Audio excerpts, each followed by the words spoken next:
falar da gravação que você colocou aqui. A gente pede permissão aí a todos, a gente vai estar gravando esse webinar para que depois vocês possam acessar e a gente pode estar divulgando também para todos os interessados sobre a temática. Vocês estão me ouvindo bem? Eu vou compartilhar a minha tela com vocês. Maravilha. Eu vou compartilhar, então, a minha tela, que eu fiz uma apresentação, e aí, depois dessa apresentação, eu vou compartilhar com todos. Então, vocês fiquem tranquilos que depois vocês vão ter acesso a todas as informações que eu vou passar aqui. Inclusive, eu vou indicar uma bibliografia para consulta, tem todos os links. Então, aí depois eu compartilho com vocês. Vamos ver.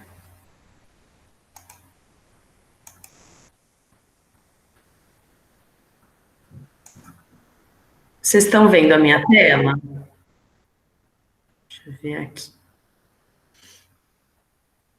Se alguém puder falar no microfone, só para eu não... Está aparecendo a tela, sim. Está aparecendo? Tá joia. Aí pode ser que de vez em quando, durante o treinamento, eu volte para a tela do Meet só para ver se vocês escreveram alguma coisa, porque aqui para mim agora eu só consigo ver minha tela, não consigo mais ver vocês, mas aí eu vou fazer a apresentação sobre a revisão sistemática, e aí depois essa apresentação tem cerca de 1 hora, e aí depois ao final a gente deixa reservado para as perguntas, e aí a gente pode conversar um pouquinho sobre isso. Bom, então essa apresentação, ela tem como título Introdução à Revisão Sistemática de Literatura. O conteúdo que eu preparei aqui para vocês, então eu vou falar um pouquinho sobre o que é a revisão sistemática. Então eu vou apresentar alguns conceitos básicos para a elaboração da revisão sistemática no trabalho acadêmico. Serão conceitos mais gerais, para quem não tem muito conhecimento sobre a revisão sistemática, ou já ouviu falar, conhece alguma coisa, mas não tem conhecimentos assim muito aprofundados sobre o assunto. Então, eu vou apresentar uma visão geral sobre a elaboração de revisões sistemáticas. Então, por que fazer uma revisão sistemática? Algumas instituições que trabalham com revisões, e aí depois, por fim, eu vou falar sobre as etapas que compõem a elaboração de revisões sistemáticas, e indicar alguns softwares que podem auxiliar vocês na execução de todo esse processo, e indicar algumas referências e bibliografias para consulta. Bom, então, a revisão sistemática, aqui falando de uma maneira simplificada da composição do trabalho acadêmico, dos elementos, da parte textual, de acordo com a norma, a NBR de trabalhos acadêmicos, ele começa com a introdução, termina com as considerações finais ou conclusões. Então, a revisão sistemática, ela vai estar dentro da seção de materiais e métodos, ou seção de metodologia do trabalho acadêmico. Aqui eu estou falando do trabalho, mas aí, no caso, depois vocês podem publicar artigos ou outros tipos de documentos, e aí vai estar dentro dessa seção referente à metodologia do trabalho. Bom, mas o que é a revisão sistemática de literatura? Essa apresentação ela foi feita com base na literatura da área. Então, eu identifiquei os principais autores, alguns mais citados, instituições também responsáveis pela padronização dos critérios e das fases que compõem a revisão sistemática, e aí eles definem como um método científico, criterioso, voltado para a resolução de problemas com uma maior confiabilidade dos dados. E aí aqui eu só quero ressaltar, né, uma coisinha, porque quando a gente fala em método, né, científico criterioso, voltado para, que nem aqui, mapear áreas do conhecimento, a gente pode pensar, mas isso qualquer método científico, o que tem de diferente a revisão sistemática da metodologia que eu já utilizo, seja ela uma pesquisa bibliográfica, uma pesquisa documental, enfim. Isso, pelo menos, era uma coisa que me incomodava um pouco quando eu lia sobre isso, participava de treinamentos sobre revisões sistemáticas. Mas, na verdade, o que difere esse método dos demais é a questão quando ele fala que é um método científico criterioso, que todos os passos, eles são documentados, né? Desde da pesquisa exploratória até todos os elementos que compõem o protocolo que vão nortear a execução da revisão sistemática. Porque muitas vezes, quando a gente faz aí aplica qualquer outro tipo de método, às vezes a gente não coloca no papel, não documenta todos os procedimentos, todos os passos adotados. Então, a revisão sistemática, ela tem esse rigor, então tudo é documentado e auditado.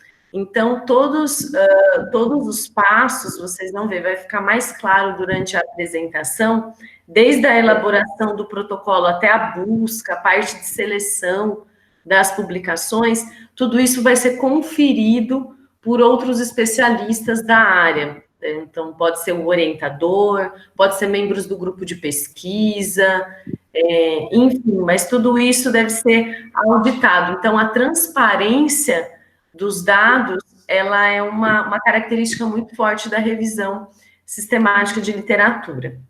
Então, por isso que ela mapeia as áreas do conhecimento, então, por meio da síntese das principais evidências. Então, ela vai fazer um resumo crítico dos principais estudos identificados, recuperados e selecionados de acordo com os critérios pré-estabelecidos em uma temática específica. Então, ela vai identificar, né, recuperar, avaliar e interpretar os estudos mais relevantes em uma temática.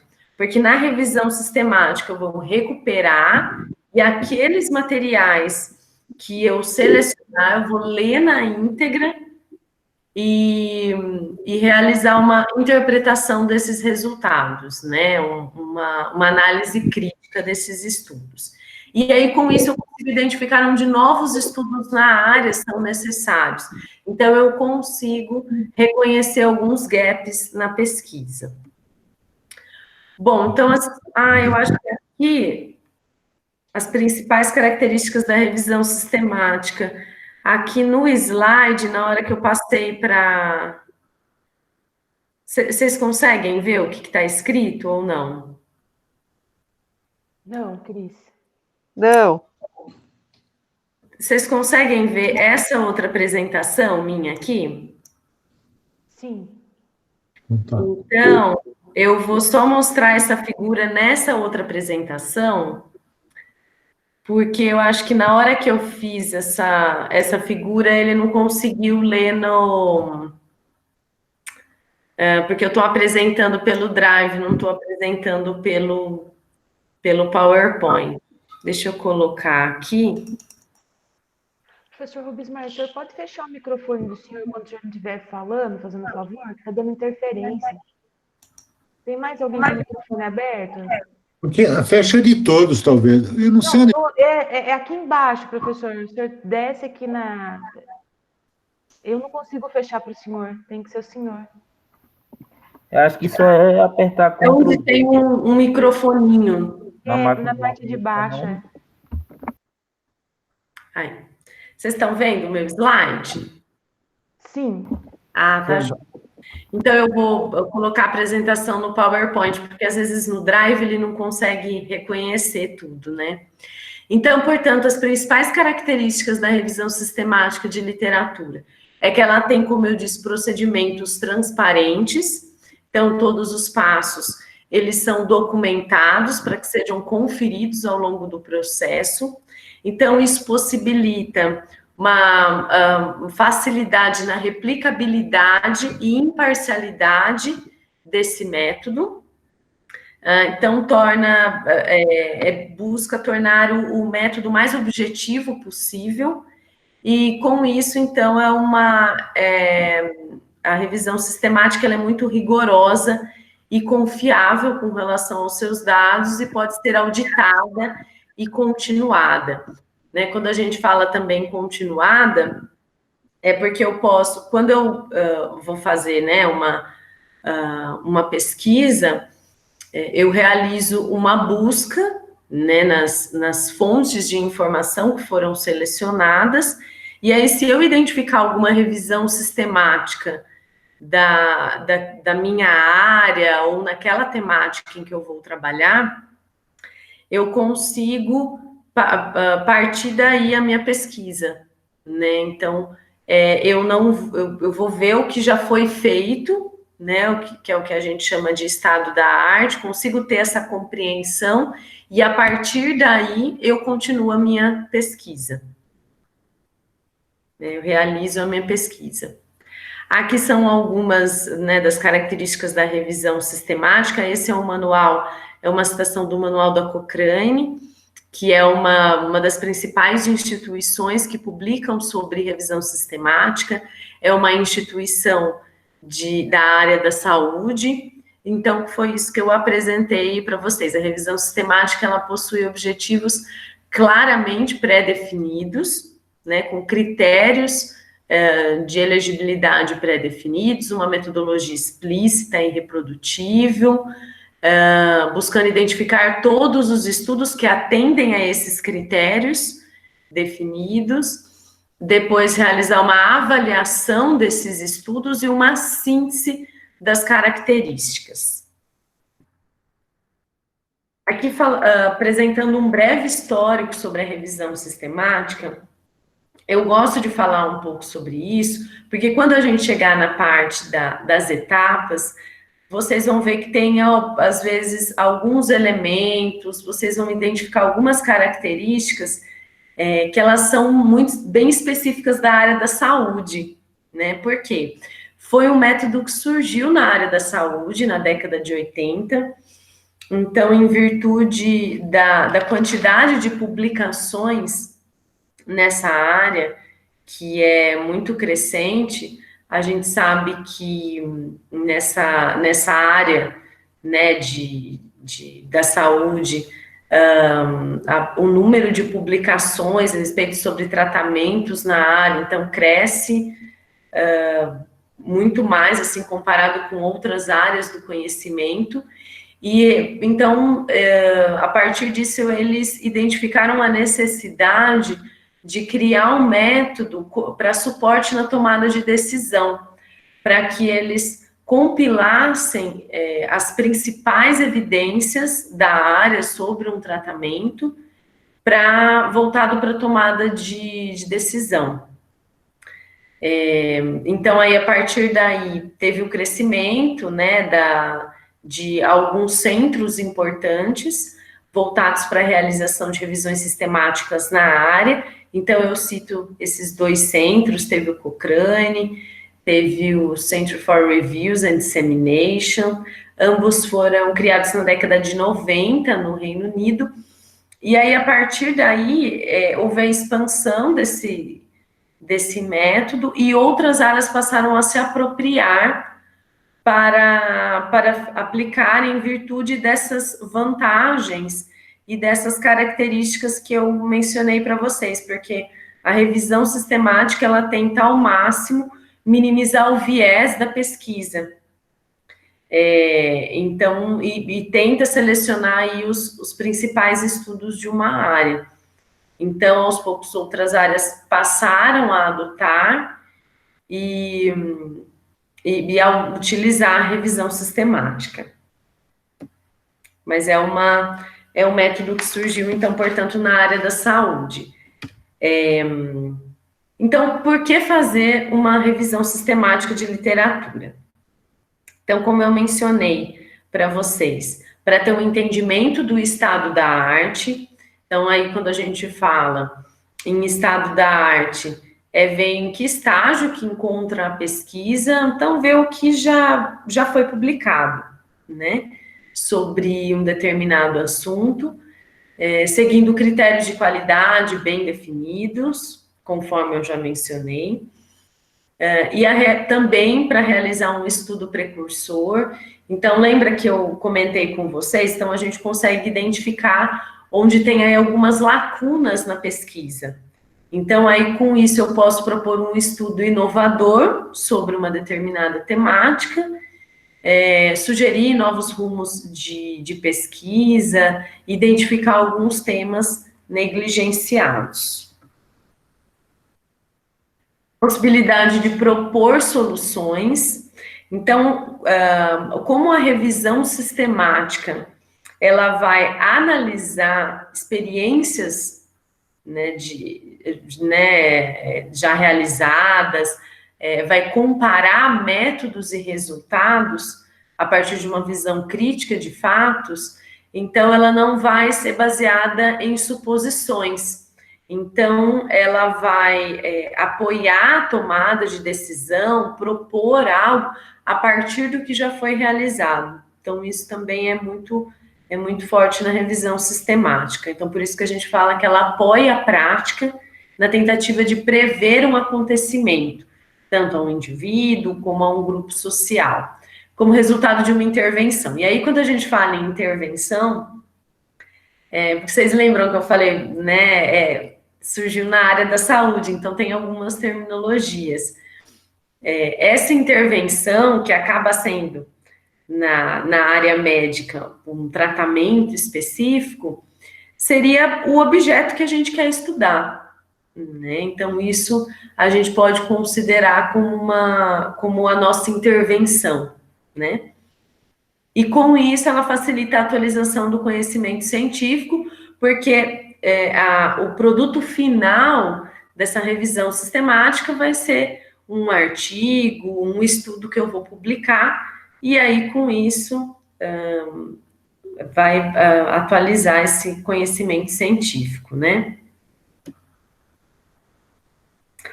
Aqui eu coloquei como desafio, eu não sei se para vocês essa informação aqui é que eu não consigo tirar, tá, gente? Do Meet, acho que está pegando bem em cima do desafio.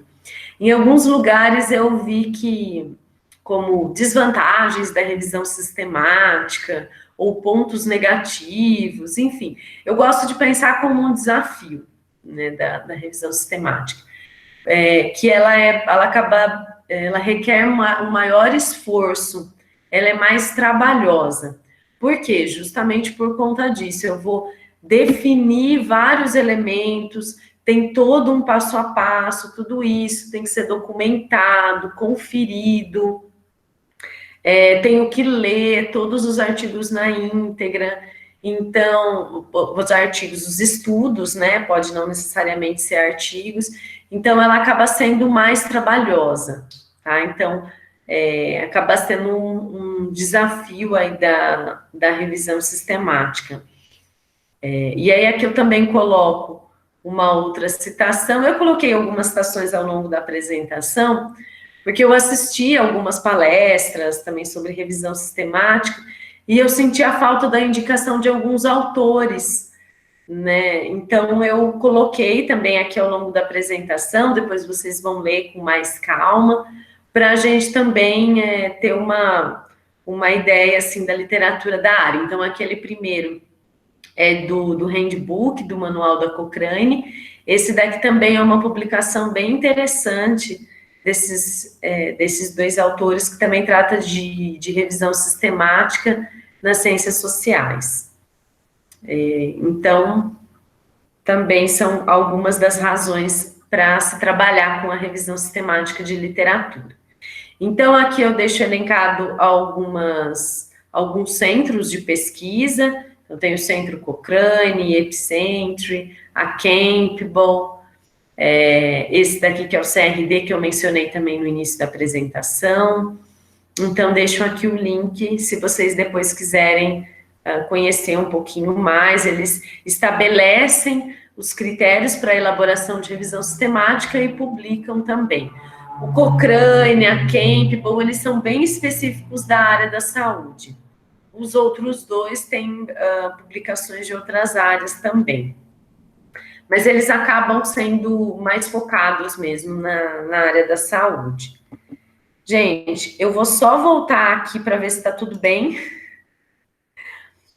Tá tudo certo? Vocês estão conseguindo acompanhar? Acho que tá, né? Sim. Tá, joia. Bom, então voltando aqui para a apresentação, agora a gente vai para a parte das etapas da revisão sistemática. De uma forma geral, então, assim, macro, né? Ela é composta de 3 etapas. Então, ela é composta por um planejamento, que aí o planejamento, ela inicia com a identificação da necessidade de pesquisa, a partir de uma pesquisa exploratória, depois a definição de um protocolo de busca, e aí nesse protocolo eu vou definir diversos elementos que vai nortear a fase de execução, que é a segunda etapa. Execução ou condução, também eu encontrei em alguns lugares dessa forma, que aí vai ser a busca nas fontes, processo de seleção, de avaliação, de extração dos dados, então vai ser a mão na massa ali, né? E aí, por fim, a última fase, que ela consiste na documentação ou relato, que vai ser a publicação, a estruturação da revisão sistemática para sua publicação.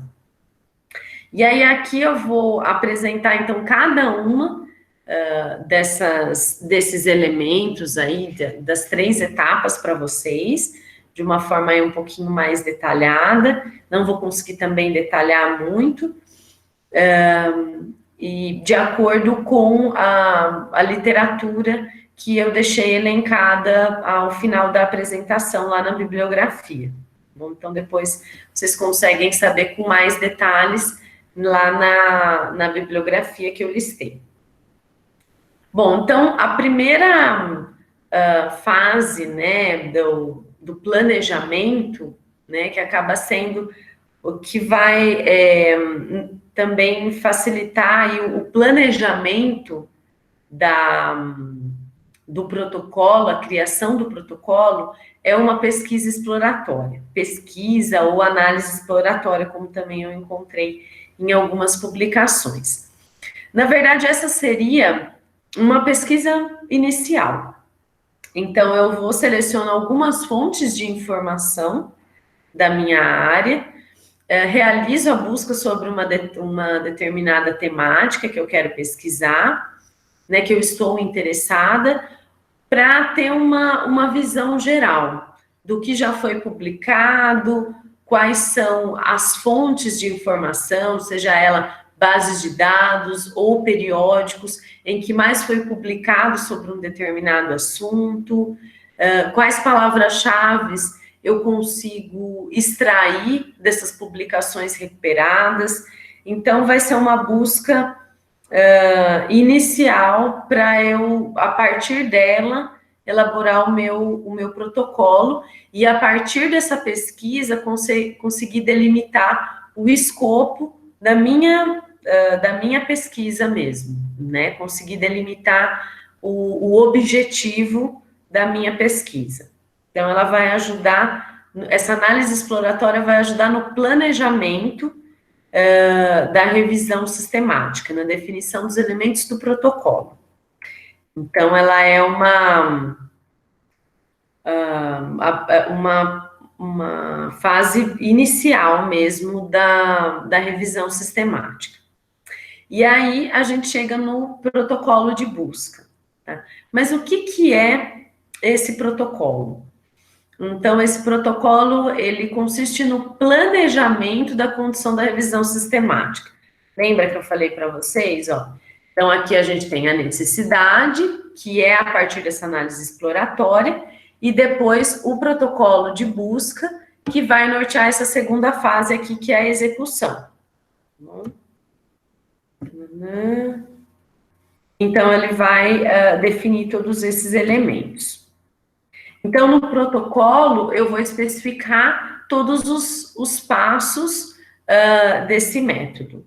o que é muito importante, na verdade, assim, isso vocês vão ver que eu vou ressaltar ao longo da apresentação, é a conferência do que está sendo feito, no caso aqui, refere-se ao protocolo, né? Então, eu estou propondo uma revisão sistemática, né? Então, eu vou lá, faço uma busca inicial, consigo delimitar qual vai ser o escopo da minha pesquisa, identificar o meu objetivo, e aí eu vou definir o meu protocolo, que eu vou agora explicar para vocês todos os elementos do protocolo.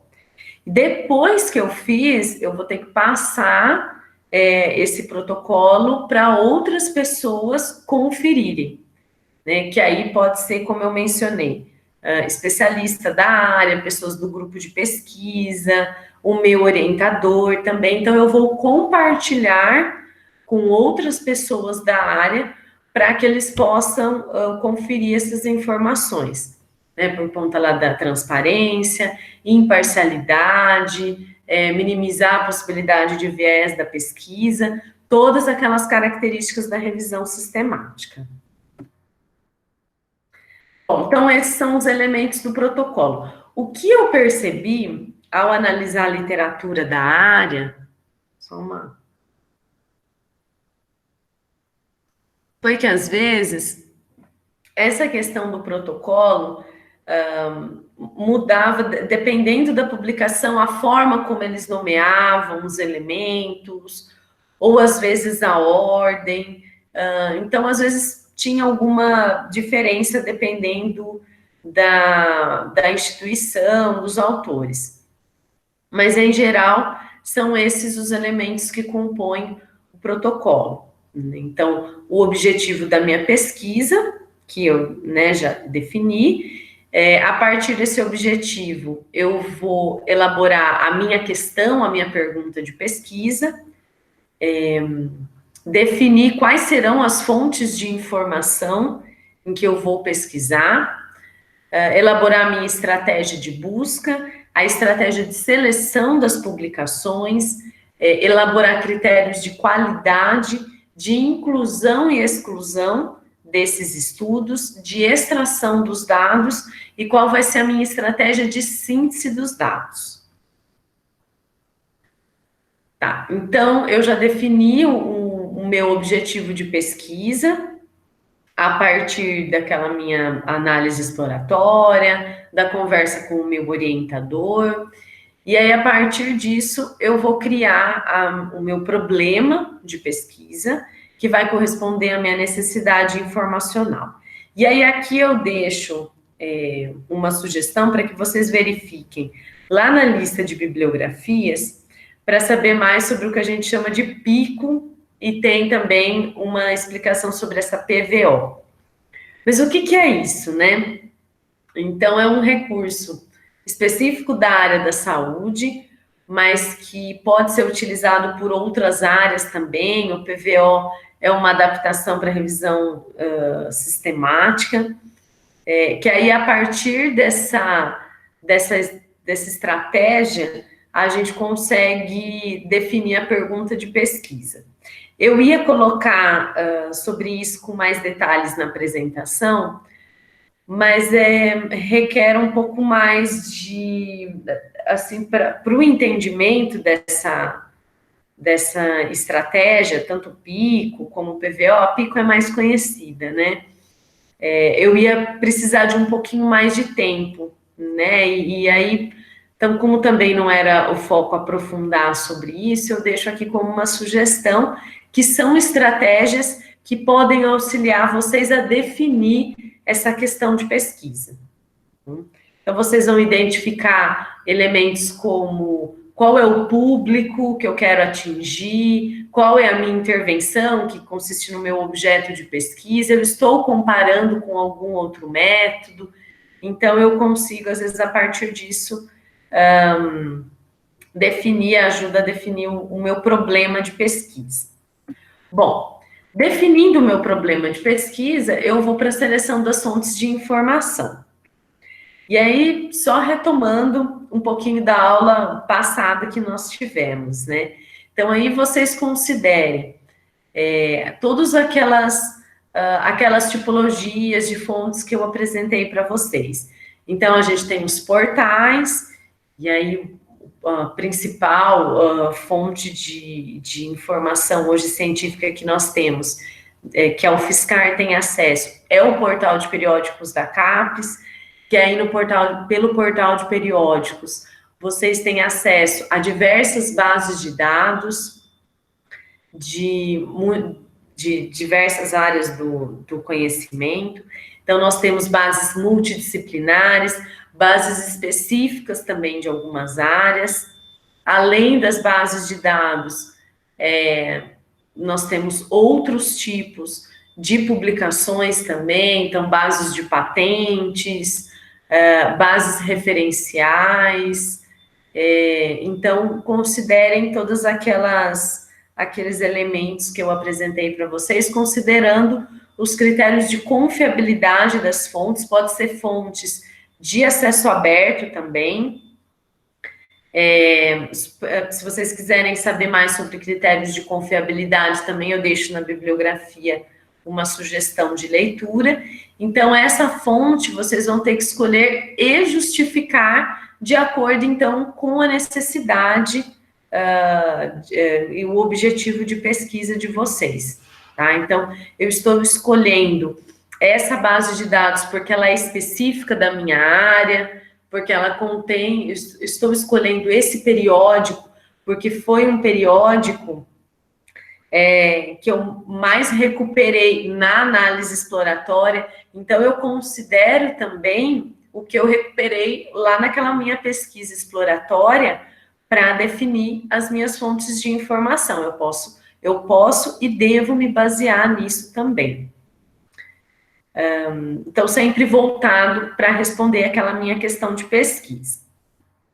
E aí eu vou definir toda a minha estratégia de busca. Então, a partir da minha questão de pesquisa, eu defino os meus termos de busca, que são as minhas palavras-chave ou os meus descritores de pesquisa, também tendo como base aquela minha pesquisa exploratória, que nada mais eu coloquei aqui, né, eu vou particionar, vamos dizer assim, a minha questão de pesquisa em tópicos, e aí, a partir daí, eu vou extrair os meus elementos de busca. Posso consultar algum tesauro da área, que é um vocabulário controlado da minha área do conhecimento ou de uma determinada fonte específica. Eu comentei, né, sobre isso na nossa aula passada. E aí, a partir, então, depois que eu defini esses meus termos de busca, eu vou formar a minha string de busca, né, que é a minha expressão. Que aí, aqui na revisão sistemática, eu tenho que ter uma expressão de busca sofisticada. Então, eu tenho que utilizar o máximo de termos possíveis que represente o meu assunto, né? Então, também não é só quantidade, mas é qualidade. E aí, utilizando de diversos recursos para montar a minha expressão, que aí são aqueles que eu apresentei para vocês. Então, eu posso usar aspas para quando eu tenho uma expressão, né, um termo composto, usar parênteses, os operadores booleanos, os operadores de proximidade, ou a truncagem. Então, posso fazer uso de diversos tipos de recursos para montar, para definir essa minha expressão de busca sofisticada. Então, explorar os recursos dessas fontes de informação, considerando as suas particularidades, e aí, quando eu falo considerando suas particularidades, também eu vou mencioná-la acho que eu coloquei na parte da busca também, eu monto a minha estratégia. Dependendo da fonte que eu utilizar, às vezes eu preciso adaptar essa minha estratégia de busca. Não sei se vocês lembram que eu comentei na aula passada, quando eu falo aula passada, né, a que nós tivemos sobre isso. Que alguns recursos de proximidade ou de truncagem, alguns desses símbolos, eles podem mudar dependendo da base de dados que eu estiver utilizando. Então, quando eu digo adaptar para o uso da base, é também com relação a esses recursos, ou às vezes eu vou utilizar uma base específica, a base específica ela tem um tesauro, um vocabulário controlado da área, enquanto as bases multidisciplinares não têm tesauro. Então, são a essas adaptações que eu me refiro, não é que vai mudar totalmente a estratégia de busca, tá? Não é isso, é só essa adaptação. E aí eu posso usar delimitadores também na minha pesquisa. Então, eu quero selecionar publicações dos últimos 5 anos, ou eu quero só publicações do Brasil. Então, esse tipo de coisa eu também posso definir aqui. Então, eu vou definir tudo isso na minha estratégia de busca. O que eu vou adotar durante a busca. Então, tudo isso tem que ser escrito, documentado. Então, depois que eu definir tudo que eu vou adotar durante a minha busca, eu preciso explicitar a minha estratégia de seleção das publicações. Então, o que é isso? São todos os procedimentos que eu vou adotar depois que eu busquei os documentos e recuperei, né? Então, eu realizei a minha busca nas fontes de informação. E aí só falando uma coisinha que às vezes também gera dúvida, tem um número específico de fontes que eu tenho que pesquisar? Não tem, tá? Então aí são aquelas que você julgar importante e que serão também respaldadas por essa conferência que eu mencionei para vocês. Então, depois que eu recuperei, né, esses registros, esses estudos, como que eu vou fazer a minha seleção desses estudos? Então, é isso que fala da estratégia.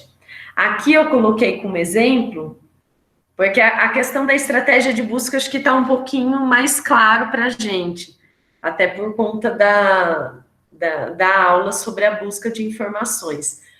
Mas aí a estratégia de seleção, eu coloquei um exemplo, e aí eu até coloquei entre parênteses detalhar, né, porque não é que é para colocar dessa forma, né, porque esses são os elementos mínimos que devem conter na sua estratégia de seleção, porque você tem que relatar como que vai ser feito esse processo de seleção dos artigos, tá?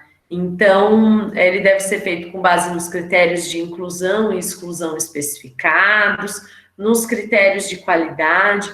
Todos esses critérios eu vou mostrar para vocês agora, que eles vão ser definidos. Vai ser feita uma triagem inicial das publicações, primeiro observando título, resumo e abstract, identificando os elementos, os critérios de inclusão e exclusão especificados. Para alguns textos, vai ter que ser feita a leitura do estudo na íntegra, para identificar esses elementos definidos, aqui esses critérios de inclusão e exclusão. E aí eu vou relatando, né? Então, depois disso, eu vou realizar a extração dos dados com base numa determinada categorização lá proposta. Então, eu vou relatar tudo que vai ser feito aí dessa parte de seleção, extração de dados. Então, é isso que eu quero dizer com relação à estratégia de seleção. São todos os passos, todos os procedimentos que eu vou adotar a partir da busca, de acordo com os critérios que eu vou definir a partir de agora. Tá? E quais são esses critérios? Então, eu tenho que pensar em características que vão interferir na seleção, né, dessas evidências propostas a partir da questão de pesquisa, considerando a heterogeneidade de publicações. Mas o que eu quero dizer com isso? Vão ser quais são os aspectos que eu vou considerar na minha revisão sistemática para dizer, não, essas daqui são as evidências que eu julguei importante. Então, por exemplo, eu posso estabelecer alguns critérios. Bom, apresentou um resumo, por exemplo, né? Aí esses critérios sou eu que defino, tá? Esses artigos, eles apresentam um resumo claro, então isso pode ser um critério. As referências bibliográficas desses estudos, elas estão atualizadas de acordo com os últimos 5 anos? Aqui é um exemplo, tá? Isso vai depender muito da área do conhecimento. As figuras, elas estão claras? Então, tudo isso são critérios de qualidade que eu estou definindo, que depois que eu recuperei os registros, eu vou me basear neles para selecionar as publicações, tá?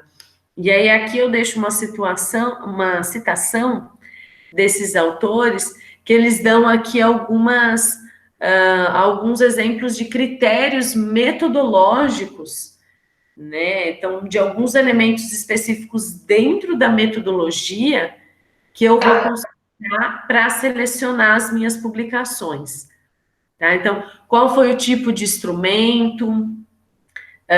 Foi realizado algum experimento? Não foi? Como foi feita a análise de dados? Então, eu posso considerar alguns elementos específicos dentro da metodologia, e aí, com base nisso, falar, não, eu selecionei as minhas publicações para revisão sistemática com base nesses critérios metodológicos.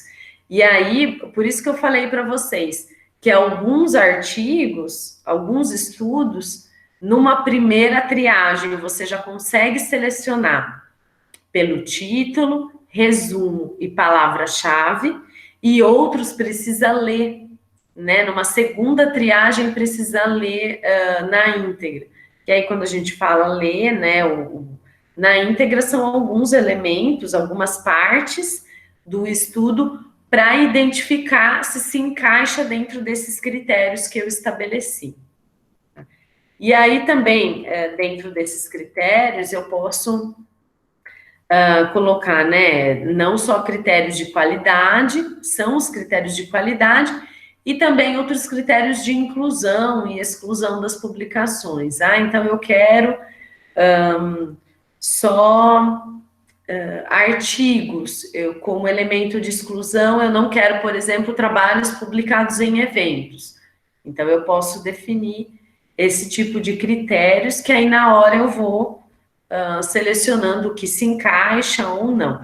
E aí o que é importante, que eu vou falar também mais para frente, é relatar todo esse passo a passo. Então, o que foi incluído, o que foi excluído e o porquê. Então, eu preciso relatar tudo isso.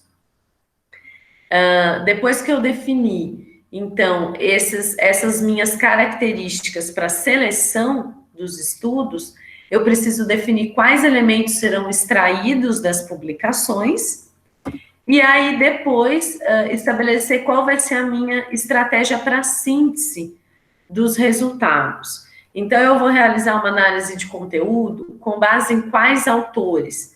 Eu estou propondo uma categorização, como que essa categorização vai ser feita?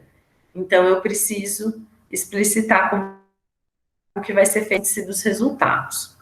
E aí, a gente termina a fase de planejamento. Terminando a fase de planejamento, então, aí a gente entra na parte de execução, né, que aí vai ser a busca nas fontes de informação e todo esse processo de seleção, de extração dos dados. Então, até então, no de planejamento, eu só defini o que eu vou aplicar a partir de agora.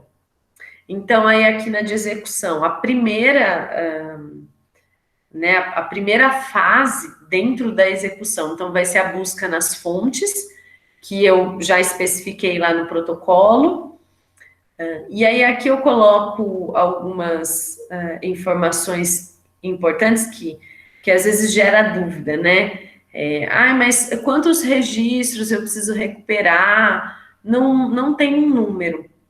Vai variar muito, dependendo da minha temática, das fontes que eu escolhi, da minha área de conhecimento. Então, foi como eu falei para vocês. Essa questão de quantidade de fontes, quantidade de registros, vai depender muito do que eu estou pesquisando. Vai ser necessário aí, talvez, adaptar a sua expressão de busca, que foi o que eu mencionei, de acordo com a especificidade da fonte, com as funcionalidades daquela base de dados, daquele periódico, explorar ao máximo os mecanismos de busca daquela fonte de informação, e se precisar, nesse momento, voltar para o protocolo para redefinir algum termo de busca ou algum delimitador da sua busca, vocês podem. Tá? Então, se precisar nessa fase voltar para lá e mudar alguma coisinha, não tem problema, altera no protocolo e volta na busca. Aqui eu só também coloco uma outra citação de quando parar, né, essa busca.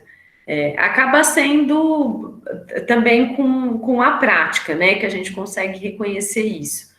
Mas, de acordo com a citação do Pettigrew e do Roberts, é quando a pesquisa cobriu todas as bases e bibliografias mais relevantes, por isso que é muito importante também aquela análise exploratória inicial, que eu já consigo reconhecer um pouco essas principais fontes, e também essa validação por outros pesquisadores, né?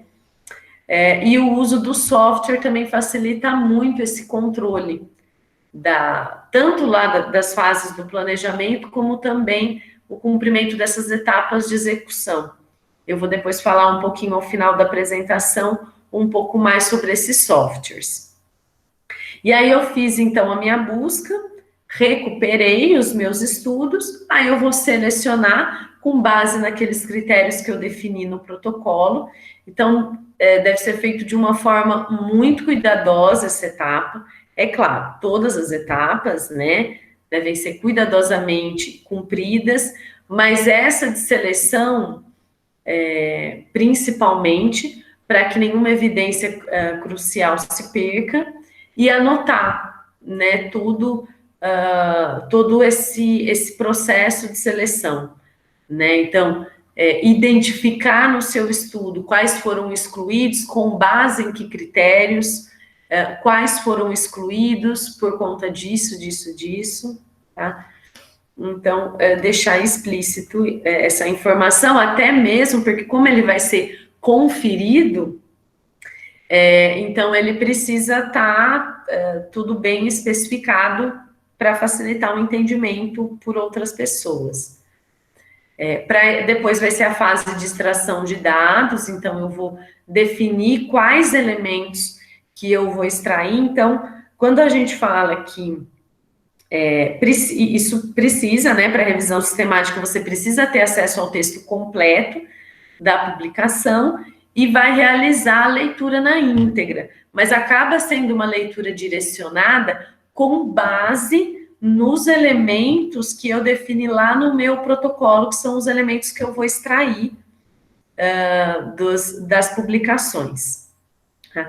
E aí, esses elementos eu posso organizar tanto se eu estiver utilizando um software específico para revisão sistemática, ele já tem esses campos para eu preencher, ou então eu faço um formulário, uma planilha no Excel, coloco ali quais são os elementos que eu vou extrair e vou preenchendo essa planilha para cada documento. Né? Eu assisti uma palestra uma vez, que aí eles faziam, para cada publicação, faziam uma planilha, um documento Word. Eu acho muito mais fácil fazer uma planilha só, né? Não um documento para cada estudo, mas fazer uma planilha única, colocar ali os elementos e vai colocando nessa planilha os dados extraídos de todos os estudos em um lugar só. Eu acho muito mais fácil, mas aí vocês vão personalizar de acordo com a preferência de vocês. Lembrando que esses dados extraídos eu vou personalizar tudo considerando lá a minha pergunta de pesquisa. Tá? Então, por isso que a pergunta de pesquisa é importante ter muito cuidado para defini-la, e aí vocês conversem também bastante com o orientador de vocês, porque aí com base nela vocês vão definir também, ajudar, né, a definir os termos de busca, esses elementos que serão extraídos, tá? E aí depois que eu extrair, eu vou realizar a síntese, a interpretação desses elementos. Então eu vou resumir os dados obtidos, realizar análises e comparações. Então, eu posso fazer figuras, tabelas, vou destacar quais são as semelhanças e diferenças entre os estudos, mas o que é importante, eu tenho que mostrar criticamente o que eu entendi. Lembram que essa parte de análise, de síntese crítica, ela é muito presente na revisão sistemática. E aí pode ser apresentado de forma descritiva, eu posso relatar em formato de texto, né, ou por meio de figuras, o entendimento que eu tive desses estudos, ou por meio qualitativo, que é o que eu deixo aqui, que é o que é chamado de meta-análise. A meta-análise, ela é a análise quantitativa, né, da revisão sistemática, é a parte estatística, né, e aí eu não vou conseguir detalhar e também sobre a meta-análise para vocês, porque eu não tenho conhecimento dessa parte mais estatística de análise. Mas só para vocês saberem que às vezes a gente escuta falar em meta-análise, né, e acha que a meta-análise é a revisão sistemática, mas ela é a análise quantitativa, tá bom? E aí eu chego, por fim, na parte de documentação. Então, eu vou, depois que eu cumprir todas essas etapas especificadas no meu protocolo, eu vou, considerando o meu público-alvo, as regras de publicação, então, se eu vou publicar um trabalho acadêmico, um artigo científico, eu vou relatar, ajustar de acordo com aquelas regras de publicação, para disseminar esse conhecimento. Então, é onde eu vou mostrar a maturidade que eu tenho a respeito de um assunto, pautado na revisão sistemática. Aqui, como documentação, também eu deixo para vocês verem depois sobre o Prisma. O Prisma, ele é bem específico da área da saúde, né, também, e, na verdade, ele consiste num conjunto mínimo de itens que vai compor a publicação de revisões sistemáticas. Na verdade, ele é composto por um checklist de 27 itens, então eu vou ver esse checklist para ver se eu cumpri todos esses itens para minha revisão sistemática, e aí eu reforço aqui que tem aí alguns elementos específicos da área da saúde, e também ele é composto de um fluxograma, que nesse fluxograma ele vai detalhar as etapas, e quantificar essas etapas. Então, eu não sei se vocês estão conseguindo ver bem aqui na apresentação, que acaba saindo pequenininho. Eu dei um print do diagrama, porque ele está disponível em PDF, em Word, no site que eu também deixo linkado para vocês ao final da apresentação, que é esse fluxograma. Então, eu consigo especificar quantos registros eu recuperei da base de dados, quais estavam duplicados e foram removidos, quais eu mantive, quais registros foram, quantos registros foram selecionados. Então, eu consigo especificar, quantificar em cada uma dessas etapas. Então, o Prisma também é uma das formas utilizadas para documentar esse processo da revisão sistemática. E aí, aqui em resumo, com base na minha interpretação das leituras que eu fiz na literatura da área, Então, na verdade, o que consiste, né? Quais são as etapas da revisão sistemática? Né? Então, são aquelas 3 etapas, né, que eu apresentei para vocês, planejamento, execução e documentação, e aí juntando essas 3, então eu vou realizar uma pesquisa exploratória, com base nessa minha pesquisa, então, vou definir o meu protocolo de busca, aí eu vou realizar a minha busca, seleção dos estudos, avaliação, análise, síntese desses dados, para, por fim, apresentar a minha revisão sistemática. Então, essas ações são as que eu vou tomar ao longo da elaboração da minha revisão sistemática. Bom, sobre o uso de softwares. O uso de softwares, eles vão facilitar muito, tanto a estruturação do protocolo, como também eles vão dar um suporte para a fase de execução e de documentação. Principalmente porque vocês conseguem gerar, dependendo do software que estiver utilizando, gerar gráficos específicos, assim, da execução da revisão sistemática. Então, por isso que também facilita essa etapa de documentação. Facilita gerar relatórios e gráficos.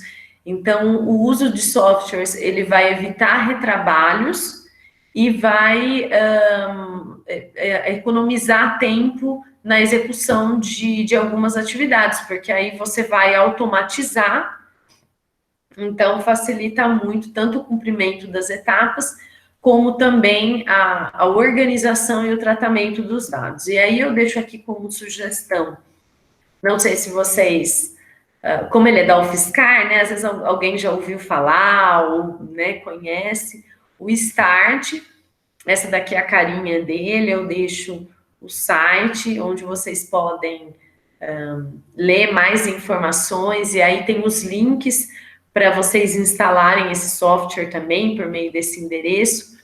Ele foi desenvolvido pelo Laboratório de Pesquisa em Engenharia de Software, lá da UFSCar do campus de São Carlos. É uma ferramenta gratuita, e ele foi criado para apoiar o processo de revisão sistemática. Tá? Então, ele é um software específico para a execução da revisão sistemática. Por que eu falo isso? Porque depois, se vocês tiverem curiosidade, vocês abrem ali o software, vocês vão ver que eles têm todos esses elementos do protocolo que eu falei para vocês. Então, é só preencher. Né? Além de preencher, ele permite também algumas funcionalidades que eu elenco aqui. Então, vocês conseguem importar registro de algumas bases de dados, reconhecer registros duplicados. Quando vocês definirem os critérios para a seleção das publicações e os elementos que serão extraídos dos estudos, no próprio START, vocês conseguem realizar aí esse processo de seleção, esse estudo foi incluído, esse excluído, de acordo com tais critérios. Então, vocês automatizam todo esse processo. Então, é uma sugestão que eu deixo para vocês. Eu vi, pesquisando na internet, eu vi que tem outros softwares também, que oferecem suporte à realização de revisões sistemáticas, mas eu não os conheço. Então, eu deixo aqui como sugestão esse, porque eu conheço, eu já instalei no meu computador,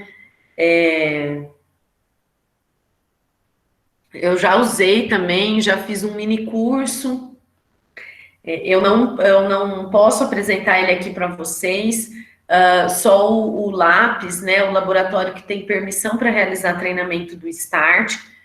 Então, se vocês quiserem saber mais sobre esse software especificamente, vocês podem entrar em contato com o pessoal do laboratório para ver se eles podem oferecer um treinamento aí para vocês. Eles são bem legais, assim, então acredito aí que seria possível. Então, por isso que eu estou indicando nessa apresentação só esse software, por ser um que eu conheço. Tá? Depois, o que auxilia são os gestores de referência.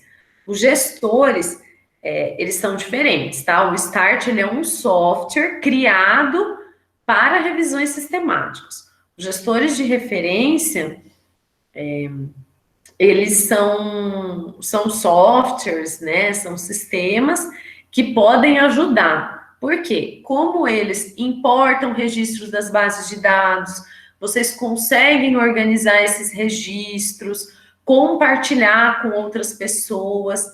Então, por conta disso, ele auxilia no processo, tá?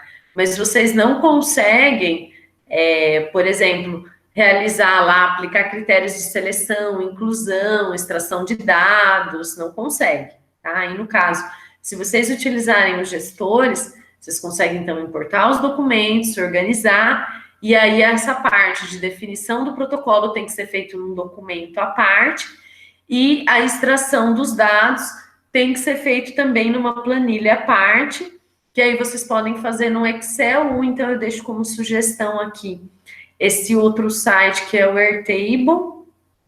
Funciona como se fosse um Excel, mas ele é uma mistura de Excel com banco de dados.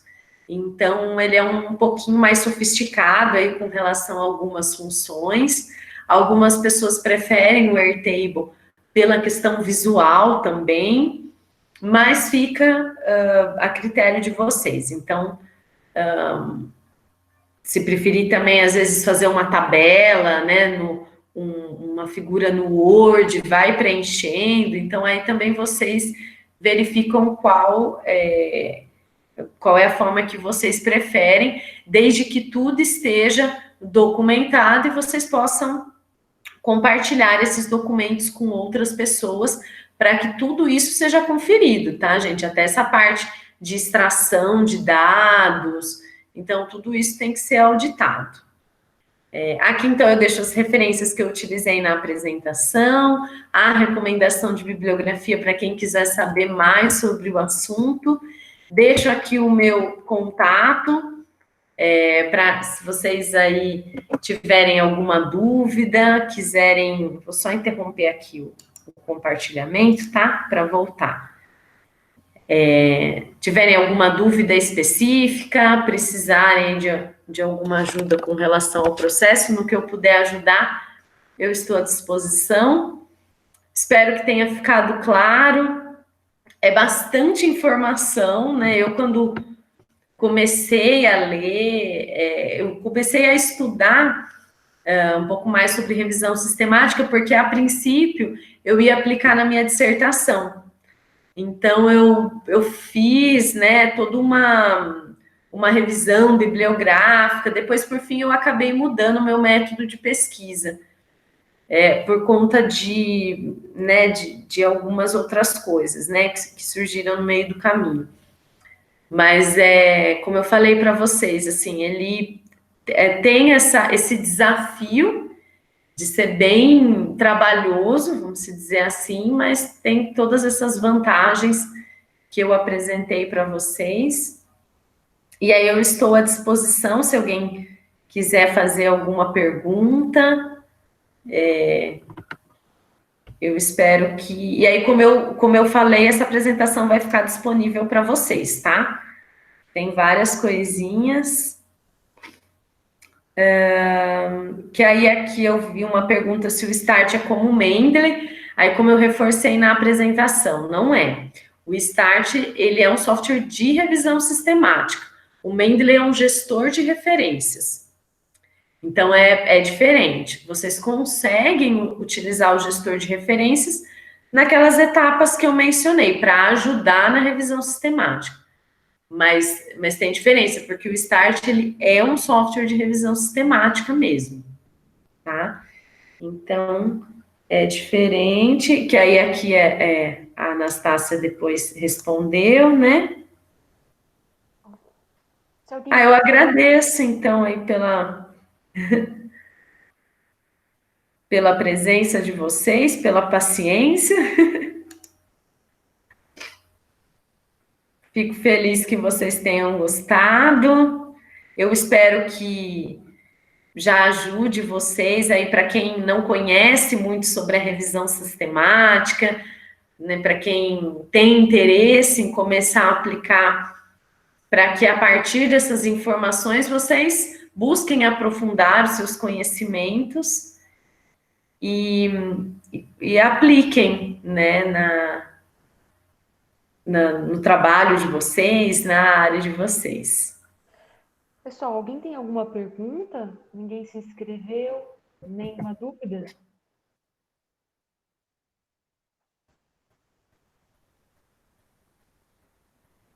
Se vocês quiserem falar pessoalmente para a Cris que vocês estão escrevendo, também, tá? Obrigada, gente. Muito obrigada. Professora, está todo mundo tímido hoje, eu acho. Tá o quê? Tímido, acho que o pessoal tá todo mundo tímido hoje. Ah, tá. Ô, Marta, tem sim, eu disponibilizo para você a apresentação que foi falado sobre fontes de informação online, como fazer a busca. A Cris já passou para mim, depois eu disponibilizo para vocês. Isso, por favor. Eu não detalhei, né, aquela parte da busca, da criação da expressão, porque foi falado na outra aula, mas aí para quem... Né, porque hoje foi aberto para outras pessoas, né? Sim. Aí a professora a professora vai passar para vocês. E eu também estou à disposição para quem não participou dessa aula sobre a criação da expressão de busca, seleção das fontes de informação. Eu também estou à disposição, caso vocês tenham alguma dúvida específica a respeito das fontes e da expressão de busca. Aí lá está com mais detalhes. Lembrando que para quem for acessar o portal de periódicos da CAPES, como nós estamos fora da UFSCar, então vocês devem se conectar lá no acesso CAF, que é o acesso remoto, para ser identificado, reconhecido o IP da UFSCar. E aí vocês conseguem ter acesso ao conteúdo completo do portal de onde vocês estiverem. Bom? Ô, Cris, eu não sei se você está ouvindo, eu tenho duas perguntas, na verdade. Uhum. A primeira que você falou agora de acessar o portal da CAPES de periódicos, quando eu sou uma aluna especial, então eu não tenho o login, né, de estudante, eu não consigo me aprofundar nas pesquisas, né, porque eu vejo que eu não consigo ver muita coisa. É assim mesmo? Olha, Ana, o duro é que realmente a aluna especial não tem acesso porque precisa ter acesso aos sistemas da UFSCar, precisa ter o login. E aí, no caso, você não tem o acesso ao próprio EG Web, né? É porque eu estou aprendendo a mexer, sabe, Cris? Então, eu queria entender assim, eu consigo acessar tudo, mas não consigo abrir, ou tem coisa que eu não consigo ver mesmo? Na verdade, quando você... entendi. Quando você faz a pesquisa, eu acho que ele nem recupera. Eu preciso até fazer esse teste, mas eu acredito que se você entrar no portal da CAPES, posso até fazer a busca agora aqui. Deixa eu ver se o meu computador vai ajudar, porque às vezes ele... Porque assim... mas se você realizar a busca se conectar no acesso remoto, se ele vai recuperar, né, o que é de acesso restrito. Isso, essa é a sua pergunta, não é? Se eu conseguir abrir, vamos imaginar que eu encontre alguma coisa que aparentemente me interessa, mas eu não consigo abrir, eu só consigo ver aquele resuminho. Aí eu posso mandar para alguém que tenha esse acesso para abrir, para baixar, enfim. Mas eu queria entender se vai aparecer as coisas para mim, ou não vão aparecer. Você consegue buscar Olha, busca, né? Eu vou fazer o teste agora, porque assim, eu acho que ele não vai pesquisar nas bases restritas. Mas assim, eu vou confirmar, porque estou até confirmando aqui agora, porque só para eu te falar assim com certeza. Eu fiz uma busca aqui, sem me conectar no acesso remoto, sobre Information Literacy, estou pesquisando um assunto qualquer, deu 29.824 registros. Agora eu vou me conectar no CAF, para ver se ele vai dar o mesmo número de registros, porque aí se ele der, pode ser realmente uma alternativa para você. Ou se eu Você consigo, por vai exemplo, conseguir acessar o texto completo, né? e por base de dados. A gente tem um trabalho para fazer, que eu tenho duas bases de dados para procurar. Eu tenho o Scopus e o Web A of base Science. você não consegue. A base não. Ah, Não. entendi. Tá. Que é isso eu já tentei. Se você só consegue pesquisar a base de dados se você tiver no acesso remoto. Entendi. Senão ele não encontra. Isso infelizmente, ele... Agora, no buscar assunto, vamos ver aqui se ele... infelizmente, acaba sendo um problema que sempre foi nos relatado dos alunos especiais, mas, infelizmente, não tem muito o que fazer, assim, porque precisa ter o login de sistema, né? E aí... Se você estiver dentro da universidade, você consegue. Se você tiver acesso de visitante, né, dentro da universidade, aí você consegue. Mas dentro da universidade... só que por enquanto ainda não. Mas ontem, na reunião do Conselho de Pós-Graduação, foi levantada essa questão do aluno especial ter direito ao acesso CAF e, inclusive, o próprio GeoWeb. Então, isso vai ser trabalhado no novo regimento agora. Porque isso foi relatado, né, da dificuldade do aluno especial. Então, eles estão mexendo no regimento para que já conste no próprio GeoWeb, o próprio aluno especial consiga também mexer por um período de tempo e tenha, né, o acesso, um registro provisório para mexer no periódicos CAPES e outros sistemas da UFSCar. Identificando a gente mesmo, né, assim, para saber que é aquela pessoa exatamente, né, que enquanto está com especial faz o uso, né, e ajudar até para aprender, que nem eu estou aprendendo agora a fazer isso, até para aprender fica mais interessante. Uma outra pergunta, Cris. Ana, só rapidinho, que eu fiz o teste aqui, no buscar base, realmente ele não encontra. No buscar assunto, deu uma diferença. Quando eu conectei no acesso remoto e sem. Então, realmente tem essa diferença mesmo, até no buscar assunto. Tá. Quando você faz a pesquisa livre e se conecta no acesso remoto. Tá bom, obrigado. Mas é bom saber que talvez tenha algumas mudanças, né, e que aí a gente consiga acessar também. Uma outra pergunta, quando a gente lê alguma coisa que consta como revisão de literatura, um trabalho publicado, essas revisões de literatura para publicar um trabalho são todas revisões sistemáticas ou não? Não, a revisão sistemática, quando a pessoa realiza uma revisão sistemática, ela menciona uma revisão sistemática, ou revisão sistemática de literatura. Tá? A revisão de literatura acaba sendo como se fosse aquela pesquisa bibliográfica que a gente já faz, né? Tá. Que também acaba sendo, né? A gente define alguns critérios e tudo mais, mas tem essas diferenças com relação à revisão sistemática que eu mencionei, né? Esse rigor, essa transparência.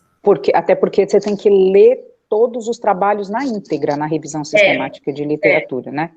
Exatamente. Entendi. Então, aí por isso que acaba que mais, não é tão amplo, acho que quando faz a pesquisa, acaba sendo mais restrito em função disso, né? Porque você vai ter que ler tudo. Você vai... então, por isso que você precisa, é claro que quando a gente fala ler tudo, vai ser também uma leitura que você vai ficar mais atenta àqueles termos que você vai extrair, aqueles elementos que você vai extrair que foram definidos no protocolo. Mas a sua aula passada, né, assim, você tem que definir bem aquilo que você vai procurar, como você vai procurar, para chegar no que você realmente quer. E por isso que na revisão sistemática, você tocou num ponto importante, todos esses elementos, né, que eu vou seja a minha estratégia de busca, que a gente chama de estratégia de busca sofisticada, ou a área da saúde usa muito terminologia, estratégia de busca sensibilizada. E definir bem esses critérios para a seleção das publicações, porque eu não vou conseguir realizar a análise crítica de, por exemplo, 200 estudos, né? Então, assim, por isso que também não pode ser, a gente não tem um número certo. Olha, para revisão sistemática são 10 estudos, são 20, tem que ter no máximo 30. Isso não tem. Mas também eu não consigo realizar uma revisão sistemática de 200 artigos. Por quê? Porque eu tenho que ler na íntegra, fazer essa análise crítica. Então, é por isso que também eu não consigo realizar. Geralmente é um número em que razoável que eu consiga realizar a leitura desses documentos e para extrair os elementos, né? Então, foi bem importante, porque aí a sua pergunta eu consigo esclarecer isso, né? A gente não vai ver revisões sistemáticas de muitos documentos por conta disso, né? Eu não vou conseguir realizar toda essa análise crítica. E aí o que eu percebi também, na época que eu estava pesquisando sobre a revisão sistemática, que isso pode acontecer, é que alguns estudos, algumas dissertações, eu estava a princípio recuperando dissertações, algumas dissertações que eu recuperei falavam que tinha aplicado revisão sistemática de literatura, mas na hora que você chegava lá na dissertação e comparava com todas essas etapas, esses critérios que eu fiz a exposição para vocês, não estava exatamente de acordo. Então, uma coisa que eu percebi é que algumas pessoas chamam de revisão sistemática de literatura, mas que às vezes não aplicou exatamente a revisão sistemática. Então, isso pode acontecer também, que eu reconheci, né? Não é simplesmente você vai lá, define os critérios e aplica, não. Tem tudo isso, né? Todo esse passo a passo e toda essa parte de documentação e de conferência dos dados por outros especialistas. Tá certo, obrigada, Cris. Imagina. Mais alguém tem alguma questão?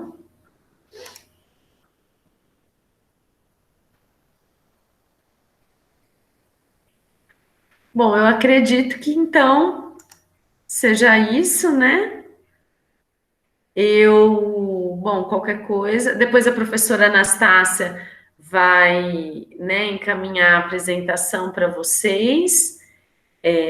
Eu vou naquele e-mail, Anastácia, que você encaminhou para a turma. Eu não sei se estavam todas as pessoas inscritas. Os inscritos que São os não alunos. são da turma, eu não coloquei sem cópia dos que não são da turma, né? Então, eu não sei. Eu vou enviar, eu vou responder esse e-mail para as pessoas que estão no e-mail. Isso, e aí se tiver alguém diferente, né? Mas aí qualquer coisa, vocês anotem aí o meu e-mail, que é crismaia@fiscar.br, que eu estou à disposição.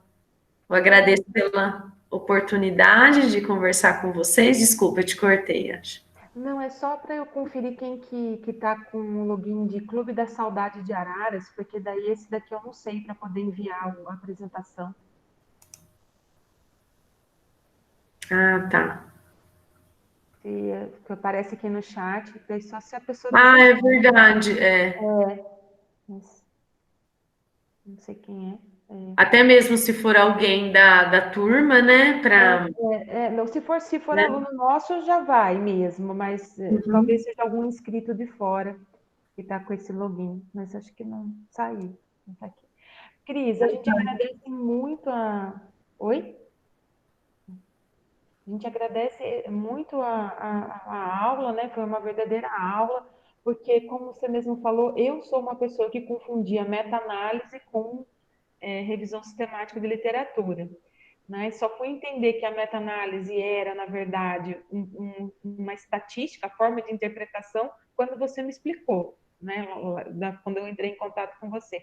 Então, acho que é extremamente importante, porque usa-se, né, o termo, olha, até mesmo agora em função da Covid, a gente vê muito, né, dos pesquisadores falando, não, nós estamos usando, um artigo meta-análise, né? Eles não falam um artigo de revisão, né, sistemática, é um artigo de meta-análise. E, na verdade, é só o software, como você falou, a forma de analisar o dado, né, que é a meta-análise. Então, eu acho que fica aqui a dica da gente atender a todos os parâmetros que você bem coloca, e seguindo aí o critério mesmo, que é uma revisão sistemática de literatura. Várias vezes a gente pega, realmente a pessoa fala que usou esse método, né, essa metodologia, mas você vai ler, não é bem isso, né? Então, eu acho que ficou bem claro. Eu vou tentar entrar em contato com o pessoal da engenharia, talvez para tentar um agendamento de treinamento para o START, né? Eu acho bem interessante, e ajudaria bastante. Então, muito obrigada, Cris, novamente, por toda a contribuição que você sempre dá. Se você tivesse noção de como tem sido importante e como tem melhorado os trabalhos de projetos, desde que você começou, né, há um ano que você começou com a gente, mas a gente já vê uma melhoria nos projetos de pesquisa, até mesmo na redação das dissertações em relação a esse rigor na busca de artigos, né? Então, isso já melhorou bastante. Assim, artigos mais atualizados, artigos internacionais de revista de alto impacto, isso tem aparecido mais e é importante, né? Que é um que realmente já ajuda os nossos alunos também a publicarem em revistas melhores, né? Com quales melhor e melhor índice de impacto também.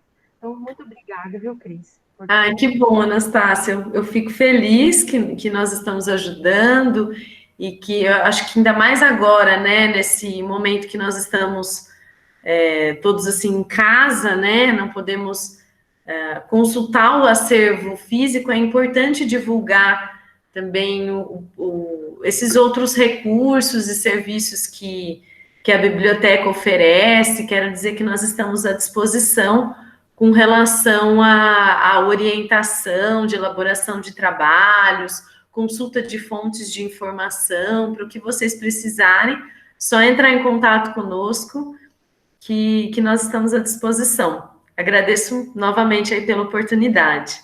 Tá bom. Obrigada. Pessoal, obrigada a todos pela participação. Obrigada a vocês. Aos alunos e nosso aqui, os convidados externos. E fiquem sempre atentos, porque a gente, assim, quando tiver alguma aula interessante, nós vamos deixar aberta a todos, tá? Para poder participar. Tchau, gente. Tchau, gente. Cuidem-se. Se puder, fiquem em casa. Isso aí. Tchau, tchau.